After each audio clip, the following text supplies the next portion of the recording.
Ondan alabilmez topu.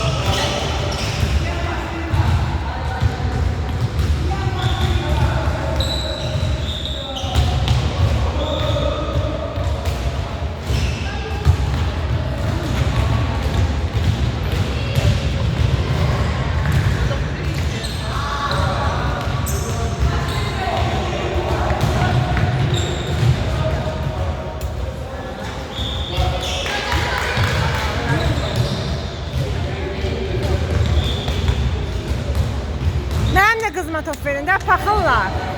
Yazıq uşaq, bir dənə qızda nə paxırlar, bir uşağa top verirlər. Biri baş olsun da. Biri başda yazıq, bir dənə balaca arıq uşaqdır. Neynəsin, nətər alsın? O boyda canavarların əlində top ola bilər. Bilmirəm ay səndən. Yazıq uşaq, canana qurban olsun az sənə. Mənim uşağıma top verin, gəl pambası topa döndərəcəm indi. Allah gözlərini gidirlər ki.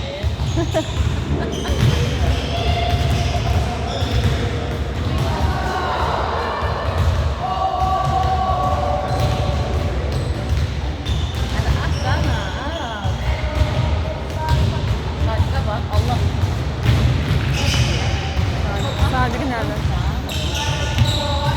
Ay sənə qurban, uşağa ver və Fatimiyə də nə olar ki, paxıl. Verərdin ona da, nə olar, bir dənə qızdır da, paxıl. Uşaq həvəslənir, həvəsdən düşür. Həvəsdən düşür, yazıq uşaq. Hamısı cindi, yaz, bir dənə balaca uşağın əli. Ver Fatimiyə də paxıl. Niyə götürmədi Fatimə toplasın yerdən? Oynayırlar başlayır. Niyə? Niyə oğlan başlayır? Qıza nə olub ki? Ya bunda hamısını çırpacam hemen dayan. Bunlar neymiş az? Verin Fatimiyə də top paxırlar. Özümü tırdım dağıtdım. Ver Fatimiyə də nə olar? Ay sənə qurban olum ha. Verin uşağıma, topu verin mənim qızıma. Verin qızıma topu. Sizin yansın.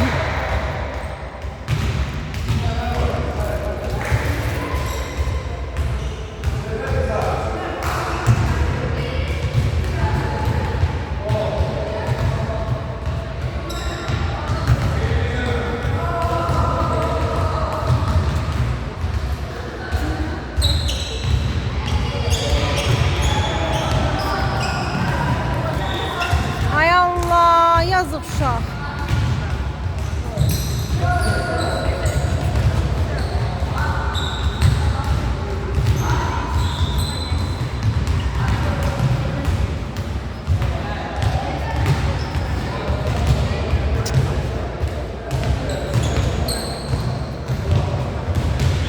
Düşüb onların necə qalır ya? Topu ver uşağa da.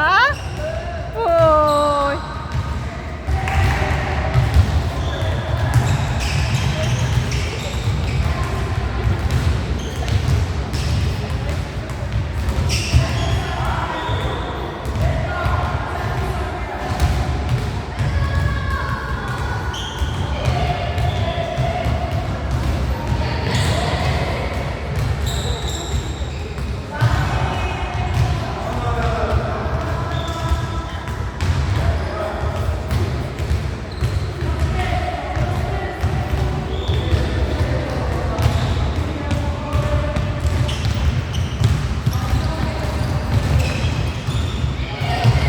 O da veriyor, yanmış.